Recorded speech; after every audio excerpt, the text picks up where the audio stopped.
Com a chegada do tempo mais seco, essas mudanças de temperatura, os casos de bronquiolite em bebês e crianças pequenas aumentaram. Mas você sabe quais são os sintomas e também como prevenir a doença? A gente conversou com especialistas para esclarecer essas dúvidas e a gente vai agora acompanhar na reportagem de Nájila Santos.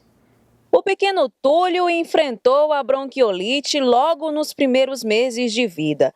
Tudo começou com uma tosse e o que parecia ser uma gripe comum o levou a uma batalha que durou mais de 10 dias. Uma tosse persistente e a gente já me preocupei, né? Comecei a fazer a lavagem nasal por precaução, mas eu já busquei o atendimento com o pediatra. E aí, no início, ele disse que era um leve resfriado para a gente ficar observando os sintomas. Só que no final desse dia, ele já começou a febre, a congestão, a tosse estava aumentando bastante. E aí foi quando ele pediu que eu levasse ele no hospital para ele ser avaliado. Quando a gente chegou ao hospital, o médico já disse que ele estava com infecções das vias respiratórias, precisava ficar internado e começar o tratamento. Os sintomas costumam ser leves e duram 5 dias. No caso do Túlio, que teve um diagnóstico com apenas 2 meses de vida, os sintomas duraram 14 dias. E o bebê precisou passar por um tratamento intensivo, com lavagem nasal e fisioterapia respiratória. A família já tem toda a carga genética de alergias respiratórias. E aí o pai dele tinha dado apenas uns espirros uns dias antes e a gente acreditava que fosse alergia. Só que com os sintomas dele, que ele também teve diarreia, deu alerta para o Covid. E aí quando o pai dele fez o teste, realmente deu positivo para a Covid. Não precisou ser internado, mas como a médica disse, a bronquiolite não tem um remédio para a bronquiolite, é tratamento de suporte. Ele fazia muita fisioterapia respiratória, era avaliado no hospital para ver a questão do esforço respiratório, se ele ia precisar de oxigenoterapia ou não, e muita lavagem nasal. Os sintomas se assemelham com uma gripe comum. Na maioria das crianças, a recuperação é em poucos dias. Já em casos mais graves, os bebês precisam ser hospitalizados. A bronquiolite, ela é uma infecção viral. Geralmente ela acomete os bronquíolos e é um quadro de maior gravidade, maior preocupação, principalmente nas crianças menores de 2 anos, menores de 1 ano, porque podem evoluir com um quadro mais grave da bronquiolite, com necessidade maior de cuidados e de suporte.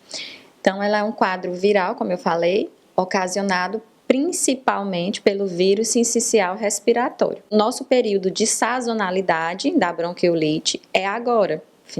Antigamente era abril, maio, junho, mas geralmente no final de março a gente já começa a ter o surgimento maior dos quadros de bronquiolite. Essa médica pediatra ainda explica que logo nos primeiros sinais da doença, os pais devem buscar atendimento médico. O ideal é que se seu pequenininho já começa a estar com uma tosse, uma febre, que já tem ali 2 dias de febre, tá sem querer se alimentar, ou um bebê recém-nascido que você vê que diminuiu mamada, tem irritabilidade, procure já atendimento pediátrico para uma avaliação e orientação. Uma outra etapa do processo é a recuperação no pós-diagnóstico. A fisioterapia, por exemplo, tem o papel de auxiliar com exercícios de respiração, para que o bebê volte a ter mais qualidade de vida. A fisioterapia ela atua desde a prevenção da doença quanto no diagnóstico e tratamento.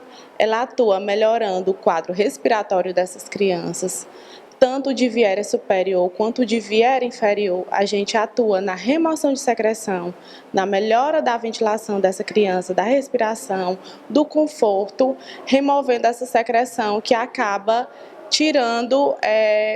piorando a parte respiratória dessa criança, incomodando, ficando uma criança mais chorosa, hipoativa. Para quem enfrentou os desafios da doença de perto, deixa um alerta a outras mães. Sejam chatas porque ninguém vai passar o que você e o seu filho vai passar. E evitar contato com as pessoas e ter o máximo cuidado possível. Hoje a gente tem uma rotina de cuidados, já tinha e agora redobramos e lavagem nasal diária, porque é o que vai evitar um quadro mais grave.